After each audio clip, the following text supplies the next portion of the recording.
Welcome back to the Driven Leadership Podcast, everybody. We're here, just the two chachos of Driven. Chachos!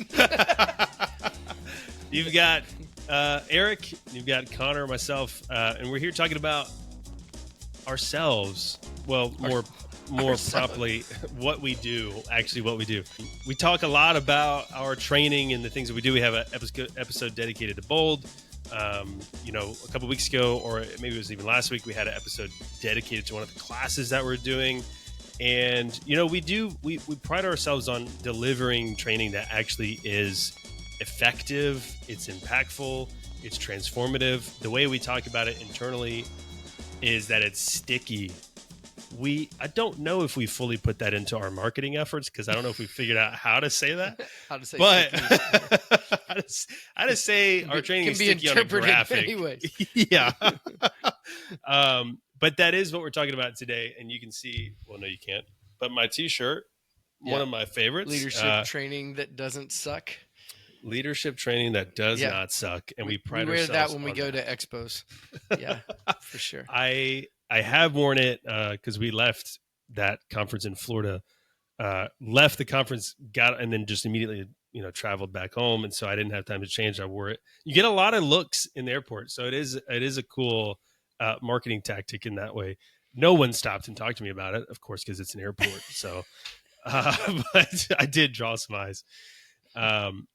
So we're talking about what really makes our training sticky, what kind of makes it stand out from others.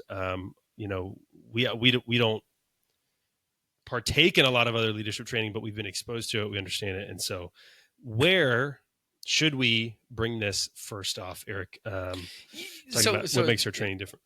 Right away, why do we want to do different? And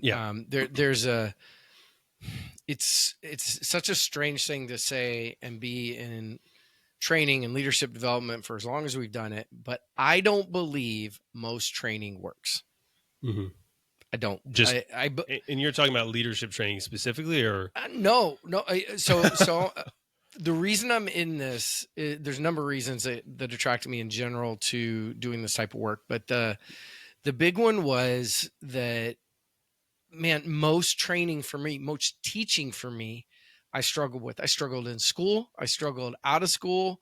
I got into the work environment and I'd do trainings and I'd struggle. And then somewhere along the way, I came across a different style of training and it was, back in the 80s, they called it experiential. And that was when somebody had a whiteboard, or back then, flip chart paper, piece of paper, whatever we did. And they wrote some things on it and people voiced their opinions, and that was experiential. I mean, it was so much of learning is someone talking at me. Yeah.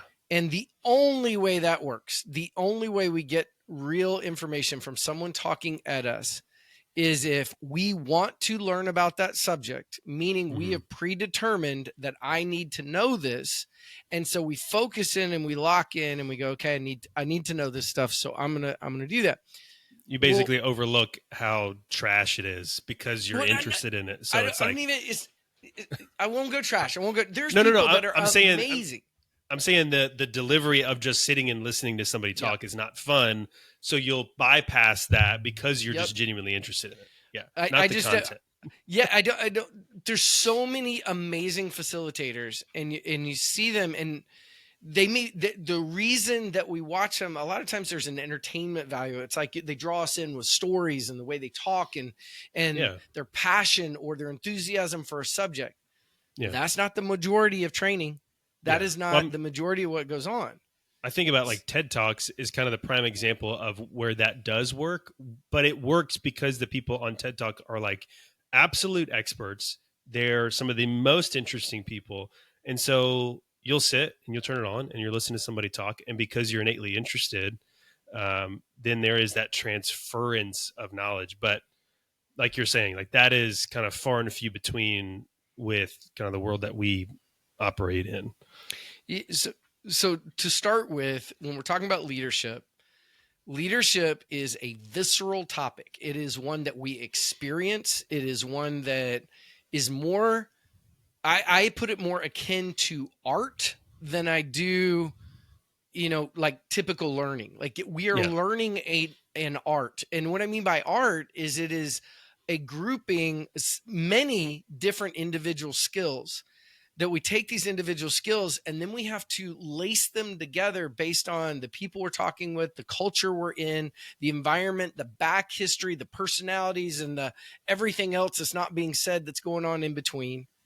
And we have to take all of this and we lace it together using our words, our physical gestures, our influence, our presence, all of these things, and influence a group to move in a direction that is more towards the better benefit or the common goal or whatever we're moving them to.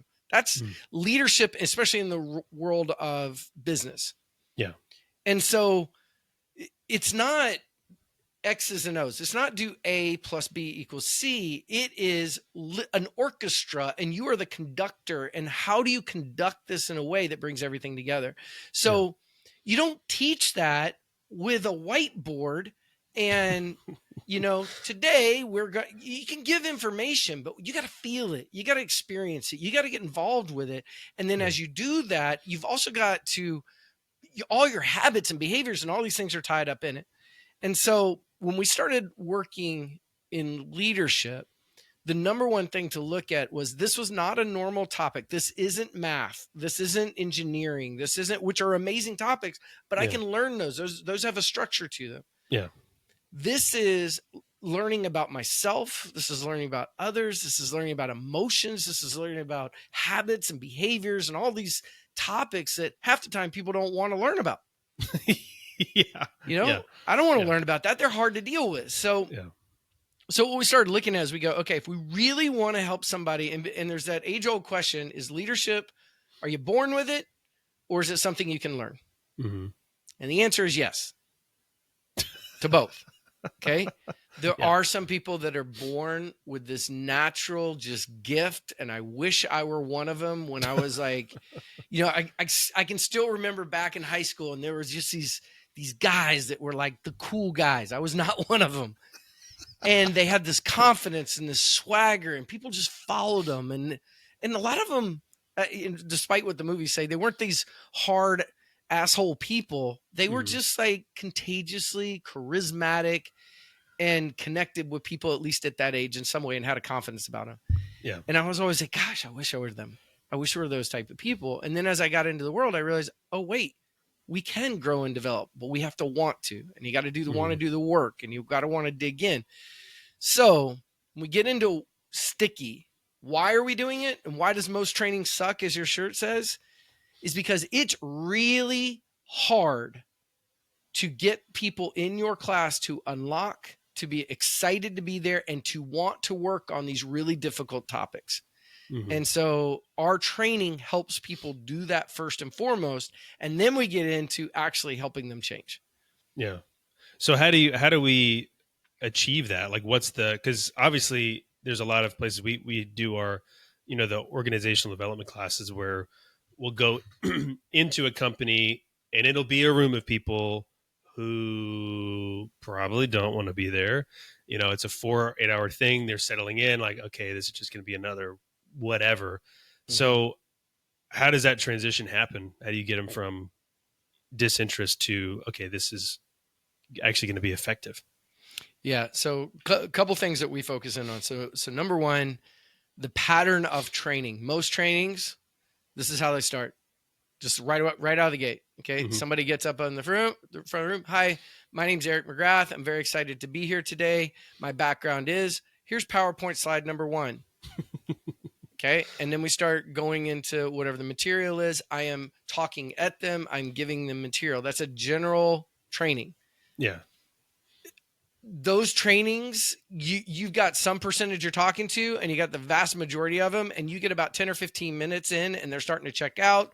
They're bored. They're disinterested, unless you're a really charismatic speaker, and then you can carry them longer. But they're hard to do. And and we know from doing online, it's a lot more talking at people when you're online because it's harder to do the process and things like that. But so the first thing we do is we engage right out of the gate. If there is an introduction, it's short, it's sweet, it's light, it's easy. If there is a PowerPoint, it's usually pictures. It's like it's taught, we're talking about something and we got a picture of a car up there because it relates with the story we're talking about. It doesn't really give them information. It just supports and maybe provides emotional or visual support to what we're doing. Yeah. There was a company, they were doing a presentation. This is different than training. This is a presentation. And I showed you one of the slides, Connor, a couple of the slides. So they had so much information on that slide that I had to actually zoom in to be able to see parts of the slide. I mean, it was unbelievable what I was looking at. You couldn't make heads or tails of it. But what we do is we want to give what most people want to do is give a lot of information. Mm-hmm. And what we are looking for is we're looking for awareness in most cases. We want people to have realization. Yeah. And so not that we don't provide information, we are, but we provide information, then we need them to have the realization of how is that information being used? How do I fit into this information? And how could that information, once I know how it fits into me, how do I bring that back? And I need to make that leap, it not be a leap. It needs to be a nice, smooth transformation. So the way we do it is in most cases, when we start talking, unless we're not allowed to do process or whatever, is we'll start and we'll kick it off and we will move into a process that connects into the subject matter immediately. Light, easy, but also not always light and easy. I shouldn't say that, but usually we're going into it. And the goal here is to change it from being about me, this facilitator full of all this wisdom and I'm going to bestow upon you, to you got to get engaged and interact with this material right out of the gate and start taking some action. And I would say, I think instead of light and easy, it's more of just like very simple, like process. Like it's nothing overly complex, but it's something to start engaging in a different way and start getting people's minds from that, from the right side to the left side, from like the analytical to the more creative piece. Absolutely. And the amazing thing is over the years in doing this is the vast majority of people are in. They're like, oh my gosh, I don't have to sit here and listen to you talk for the next 4 hours. Yeah. So I will say some things that we're going to do some process and set them up for it. And I do that stuff, but it's so amazing because there's some people that there are a few small percentage. They're like, I want to sit here and I want to take notes and I want to learn. If that's the way you learn, God bless you. You're in the minority, but they're out there. What I wanted to get into was the reason that we do process and the reason we're doing this and getting them engaged on this level and having them experience it connects to a number of different things. But there's actually a model called Dale Cohn's. It's Dale Cohn's experience cone or model. I forget what they call it. Dale Cohn of experience is the overall piece that he created.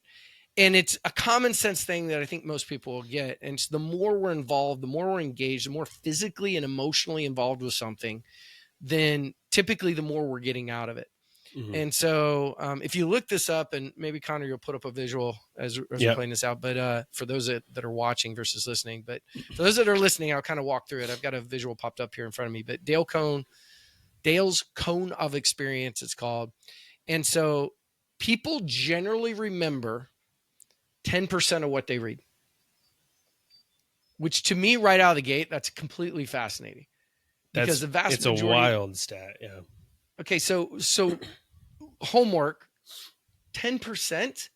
So you got to reread it. How many times have I gone back and reread it again and again and again and again? I can't get the thing in. Yeah. So it's 10% of what they read, 20% of what they hear, 30% of what they see. Okay, so seeing gives us the most retention, which then you say, well, reading is seeing because you're seeing the words. I think they mean seeing whatever it is. 50% of what they hear and see. And then 70% of what they say and write. So we've introduced a new mechanism, seeing and writing. Yeah, seeing and writing. Saying and writing.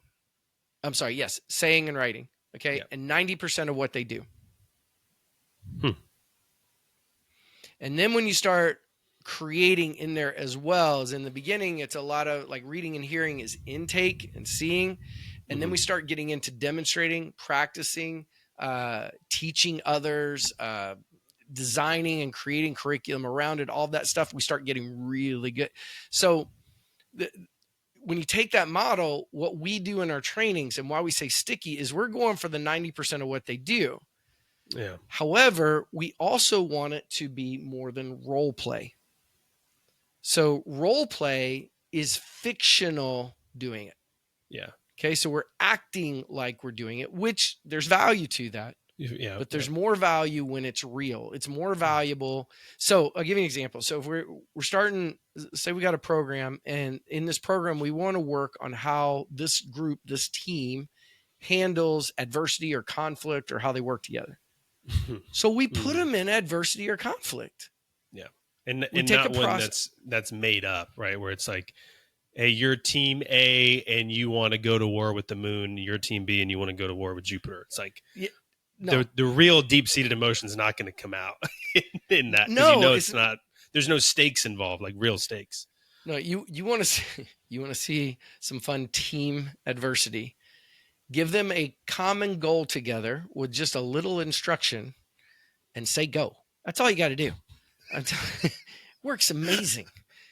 Because what happens? What happens when that happens? A whole range of things can happen, but bottom line is you're going to get real behavior because you go, okay, we gotta move this stick from here to here. Here's the rules you got to follow. Any questions? And they hardly ever do they have questions, right? And then they get into it and they're like, well, I think we should move the stick this way. The next person goes, we shouldn't move the stick that way. Oh, we should do this. And now they start having ideas and how they have ideas. And some people aren't willing to have ideas. And do we encourage them to have ideas? And some people get angry because their ideas aren't being heard. And all the behavior that happens in their real team just happens right there. So fast. And we're moving a damn stick. It's honestly so fascinating to watch because like I've said in other episodes, I've been able to come in and sit in on these. And I mean, this could be within the first like 30 minutes of you've never met the room before and they're arguing like a family in front of you. Like they never would have said that they would have gotten to that point in front of a quote unquote stranger. You know what I mean? But it happens so fast that everybody slips into their behaviors that they normally go to at work. But it's about this silly little, whatever it is. Stick moving, which isn't a process that we do. It's not a process, but you get it, right? We have different process. The process has a goal. It has criteria to that, and so how we function within this, and then you guys get to go where you go with it. Yeah. And the amazing thing about that is whether they accomplish it, whether they don't accomplish it, whatever goes on, the debrief. Typically, we follow. There's different debriefs. Debriefs. That's how you say that. But it's pretty simple. It's some version of what happened. Okay. So what's going on out there? What did you experience? And then what did you feel in the process? Because in our world, emotional intelligence is at the backbone of it. So leaders have an emotional intelligence balance. So they got to be aware of what they're feeling and they got to be aware of what others are feeling and what evoked that situation. So what'd you feel in this process? I felt frustrated. Okay. Why'd you feel frustrated? Well, I felt frustrated because Bob over there is an idiot. Okay. Yeah. Okay. I mean, I hear your perception. I have a feeling Bob doesn't think he's an idiot, but and you start managing these conversations and they start talking through it and they hear themselves. Well, I'm frustrated because Bob didn't listen to me. You're like, okay, so what do you think was happening there? I don't know, but it happens everywhere in my life. People don't listen to me. Oh, there's a trigger for you. Yeah. Okay. So what do you think is creating that situation? And we start processing and working through. And then you go to Bob and you go, Bob, did you notice that you're having that impact? I had no idea. I didn't know what was going on. And you're like, okay, Bob, where else in your life do you not notice what's happening around you? Because it was pretty darn obvious. I don't say it this way in the training. I'm not saying that, but we start to create awareness and they start to go, oh my gosh, the reason our team is dealing with having stress and pressure and not performing is because of all these dynamics and this lack of awareness and this lack of emotional intelligence. And these are all these little skills that we've got to hone and be good at and start pulling together into an artwork, a tapestry, whatever, to fit the situation. And so we put them in there. We get to see what's going on. They debrief, they have awareness and they go, wow, I never realized I'm an asshole to Bob. And then they start to go, then we go into the next process, whatever it is.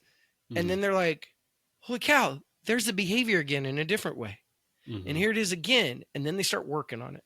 Then they start, now it's not, I'm telling you to work on it. It is that you have seen your behavior show up over and over again, or different versions of whatever's going on. And you get to go, wow, I want to work on that. And as soon as you decide, I'm going to get better in something, and really decide and go, you know what, I'm going to make a shift. It's more painful to stay here than it is to make this shift. As soon as I decide that, you can't stop somebody from changing.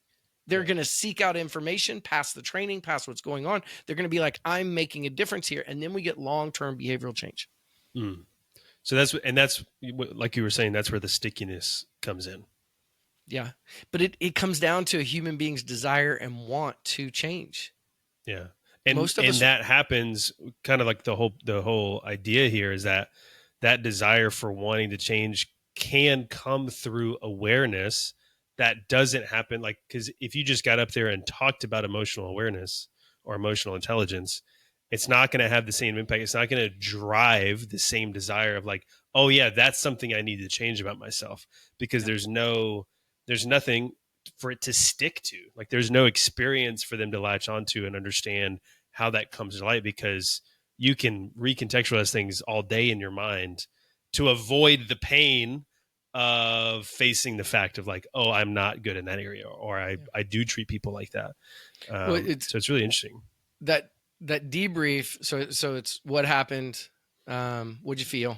And how does this apply to your life or business?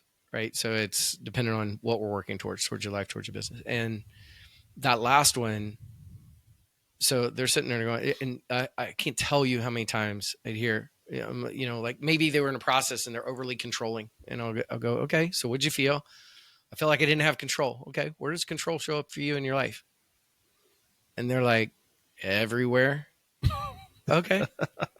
How's that working for you? I don't tell them, well, you need to change that and start doing this and you're going to get a better outcome. I just, how's that working for you? Well, sometimes it works really well. Okay. What are those times? Well, when this and this is going on. Are there times where it doesn't work as well? Yeah, this and this. So you're everything's a nail. You're swinging at it and going to control everything. Control does matter in some places and not others. And having them start to have the awareness of going, wow, if I stop controlling my spouse at home, if I stop controlling the worker that works for me and start extracting ideas, then I can start to create more of the things I'm after in my life. And I can grow and develop. When the lights start to come on from that or around that, it's sticky. Sticky is not even the right word. It is like, for some people, it is absolutely a life altering experience when they start to look at themselves. And it's amazing because people can go from not being growth minded, which a lot of times feels more fixed, where people just don't want to grow and develop, to all of a sudden going, man, I love growing and developing, because they're doing it through realizations and awareness of what they want to grow in versus us telling them they have to change here. And I think that's another key piece to, we'll introduce information, we'll create awareness for them, but we're not going to turn around and go, and you have to do this or you're a terrible leader. That's not what we're saying. What we are saying is, if you are someone who seeks out to grow and develop from situations, and you push yourself and you're working on these and you're having these awarenesses, you will get better and you will have different results. And from those results, you get better, and you just keep going down that. It's so fun. It's really amazing what comes out of it. And we were doing, Mary sent out some video the other day, and it went back to, I think, one of our very first, if not the first bowl class. And she's got somebody responding, and they're like, and they listed all these things. They're like, I said I was going to, this is like 15, 20 years ago. And it's like, I said I was going to do all these things. I did all these things, and they're like freaking out over it. And the fact that they remember, here's the power. They remember what they said they were going to change 15, 20 years ago. It's not, did we create that change? It's not about us creating a change. They remembered it. They latched their brain onto it, and they went, I'm doing this. And then the training opened that doorway, and then I'm sure they had to learn more things to make it happen. For sure. But there was no holding them back. So. Yeah. So, as we talk about this, we've mostly been talking about it in the sense of like because I think the best examples come up through the organizational development classes that we do, where we go, it's a room full of people and kind of go through that. Does this mindset or mechanism change when we're talking about Bold, which is another in-person class, but it's you come out to the mountains, or in Summit, which is online over Zoom? How does this thread get woven into even those, like the different format classes that we have? Yeah, great question. So so Bold, Forge, and Advantage are experiential immersive programs. They are designed very much like we've been talking about, to have process, you have realization, but you're also going to emotionally connect with it. We're going to drive it to an emotional level in there. We want you to feel. Mm-hmm. And I don't mean you're crying the whole way through. That's not what I'm talking about. we want you, if we're working on, for example, the example I gave earlier, if we're working on how I deal with conflict, and we want you to feel the frustration. Mm-hmm. And the reason being is because when neuroscience says when we feel emotion, we have the chance to rewrite habits. So, and the more emotion we feel, the more we have the ability to shift habits. Now, it doesn't get rid of the old habit. It creates a new one. Yeah. So part of it is we need to create the synaptic connections, which is this new habit. We do that through an emotional experience. So you feel it. You feel frustration in there. You feel excitement for where you're going and passion and all these things, because the process drives you in that direction. And it's designed that way because you can shift the habits and behaviors long-term by doing it. Yep. So the other piece, the other way, so deep emotional impact is one way to change behavior. The other is repetition. And so that's why we offer programs after Bold or Forge, or, you're going through these, and we have these goal setting and awareness online afterwards. That's for the repetition part. So it's not like you went to this event and poof, it's gone. You come back and you work on it week after week after week, and that's to get the reps in. So giving an example, let's say I'm going to the gym. Okay. Gonna go to the gym. Getting in a habit. This is a great one for me. You get in a habit, and you do it for, 6 weeks. And I got to tell you from experience, 6 weeks is not enough to create a long-term habit. The massive change that you were hoping for. The only emotion I have around that is I hate getting up this early. Oh, it's painful. Like we're kind of, at least I have been a lot of times in that state. Yeah. But what happens is, if instead of it being I'm forcing myself through this thing over a period of time, instead becomes kind of who we are. I get up every morning, I work out.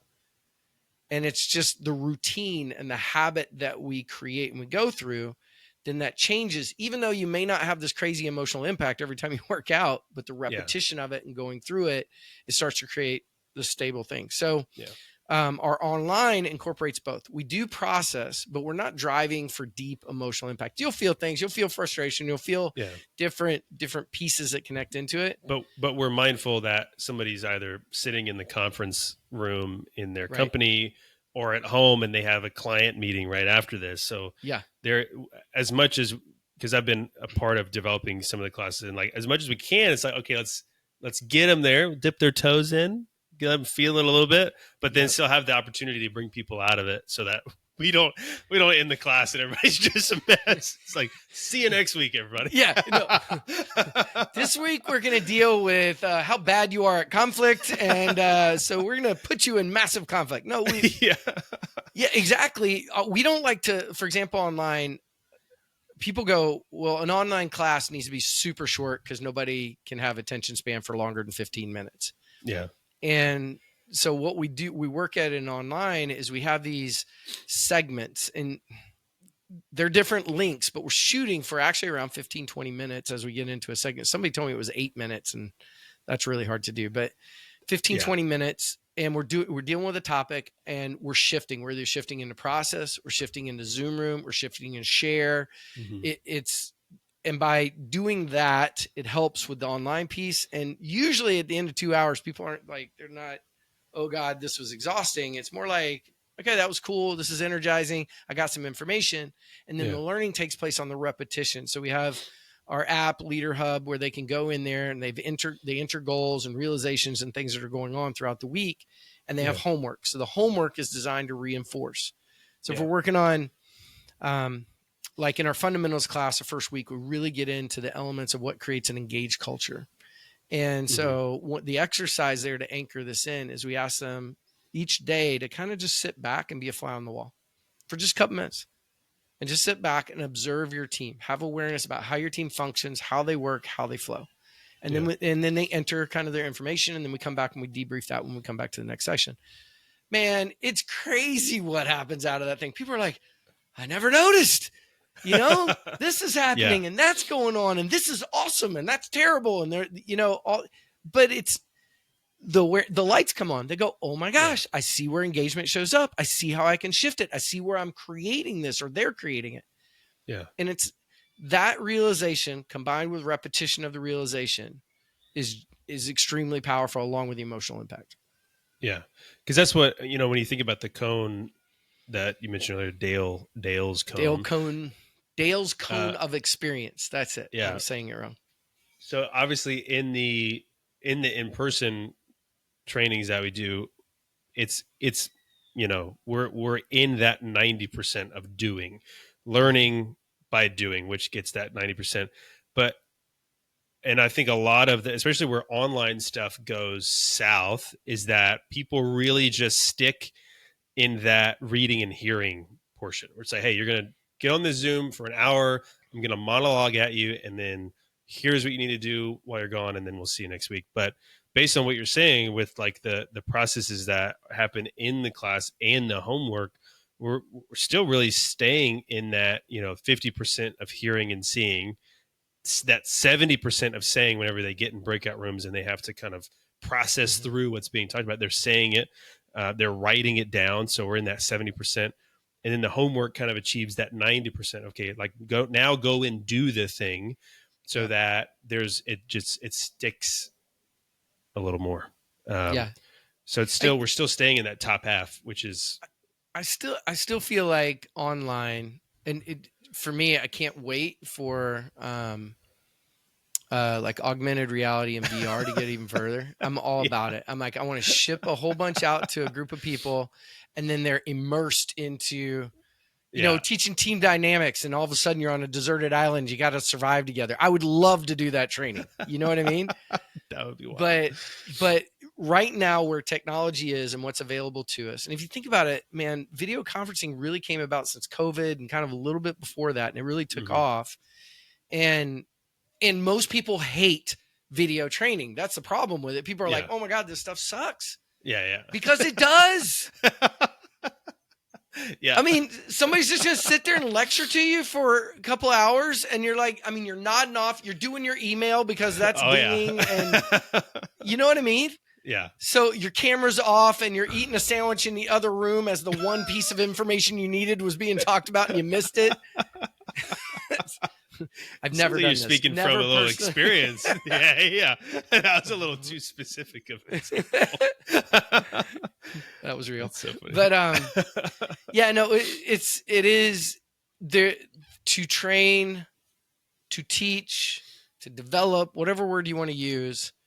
There's a certain level of I need to be involved in my learning to get more out of it. And the more involved I am, the more autonomy and choice I have in bringing the material in. I can put it on and see if it fits and exercise it and work it and do all those things. It is so much more powerful. And my biggest hope in doing this is not, sure. Hopefully people understand the difference in our training. They come to our training. My biggest hope is I wish more facilitators would train and bring it at a level of experience to entertainment to whatever it is in there so that people don't view training as this terrible thing because it's not. Yeah. But so many people picture it that way. So many people are like, oh my God, I have to go to training today. Yeah. Instead of, I get to learn something. This is going to be awesome. I get to learn about me and other people. I get to come out of here with skills and tools. I'm going to be better at my job. I'm going to be better at my life. Like, where's that group? It's And the I'll people tell who you, come out of our trainings and then we get to come back and then they're jazzed but, up. but I know where that group lives in the world without our training. Most of them are running companies. Most of them are leading teams. Yeah. They're the ones that when they go to training, they're sucking the juice out of it and they're getting everything they possibly can. And they've learned how to do it, whether the training is good or not. They're that type of person in most cases. And because of that, they go and apply and they get something different. Well, it's funny because you see those, and I've seen those people that go to these boring, trainings or classes, or they watch all these videos that are part of this mandatory learning platform, whatever it is. And the people who take it and actually do something with it, the thing they're doing is what we're talking about, where it's like you go and you take it to your team and you show it in action. And a lot of times that I've seen people react to it, it's like, how did you even get what you're doing out of what they said? I barely could concentrate on what they were saying. Yep. So it's not like those other ones, the material, like the concepts are there. That's powerful information. Yeah. But the going through and actually applying it and showing people what happens when you, really just envelop in it and you put it into practice, like that's where the difference is. Which is, it makes our job pretty fun, Yeah. To stay in that spot. I am aware why most trainings are not like this is because, first of all, they are a bear to put together. Yeah. Like it's a lot harder to do an experiential training than it is just information and slides, put it together. Fine. Experiential training, you're planning, the amount of planning and then making sure everything loops and it ties together and that they're going to land on realizations and discoveries and not look at you like you're crazy. Yeah. I mean, it's you're the asking difference me to do between what? bowling with the bumpers on or off. Like, yeah, you can bowl with the bumpers on, you're guaranteed to hit something. Yep. But that doesn't mean it was good. Well, and so I'll say to the other side is that, we work hard when we launch a new product to test it. We test it on ourselves. We'll have small groups that we get together. We're doing all these things to make sure this stuff hits the way we want to. But especially early on, Mary and I we'd do these, we put them together and all these people would come. And we're like, oh shit, we never ran that process. We don't even know what we're doing. And I will say so a trainer doing this stuff takes a certain amount of belief that they can land the plane even when it goes sideways. Yeah. Because we're opening it up to wherever they go. And in opening up to wherever they go, sometimes people are going to go some really weird places. Yeah. And you've got to have the ability and the tools to be able to work them through that while the entire class is watching. He's seeing how you handle. Let's see what he does with that. It's like, here goes Dave again. Let's see how he's going to handle this one. I love I'll go into a group and they'll go, okay, so can't wait for you to come in and train us. I just want to let you know, Dave, we'll use Dave. We have this guy, Dave. He's probably going to ask you some really weird questions. Just be prepared for it. Thank you. How do you prepare for that? Like, what do you do? And then you get in there and Dave asks really weird questions and how anyway, that's a total different topic on how do you handle that. But the reality is it is harder than just delivering straightforward information, because then you just get through the information. I've got to navigate your emotions. I've got to navigate your frustration. I've got to navigate you not liking how my process made you feel sometimes. Yeah. And that's a different animal. That is. So that's why training doesn't usually go there, because it's like, it's not for the weak of heart. and sometimes you will miss. Sometimes somebody will be in there and, they're frustrated and whatever, and you're not able to process them. And man, that's tough. But I got to tell you, it's so small percentage.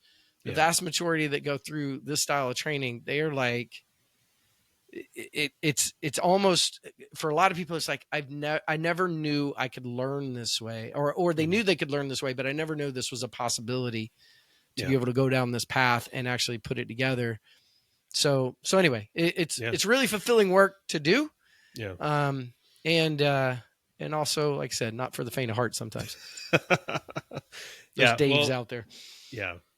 Well, like I said, I really wanted to have kind of, a lot of this stuff, a lot of these podcast episodes, some of them at least, I view as just a way for us to kind of archive really our mindset. So like the bold episode, the one that we did on the breaking through self-sabotage, the athletic teams and stuff like that. Like those are just really ways for us to be able to kind of sit down and explain our mindsets and the philosophies of why Driven does what we do. And so hopefully it's given you a little bit of insight. If you've been through one of our trainings before, it kind of makes everything click and slide into place, at least why some of the things happen. And if you haven't experienced one of our trainings, we'd love for you to be able to do that. Get in touch with this podcast at drivenleadership.com. But so it's been good. I'm glad we got to sit down and kind of walk through it, because it is something that we like I said, we talk about a lot internally. It's one of our core values is to make it sticky. And so now we have this kind of dedicated episode for it, which is cool. Well, thanks for chatting through it. Very good. All right, everybody. See you next week. Bye, everybody.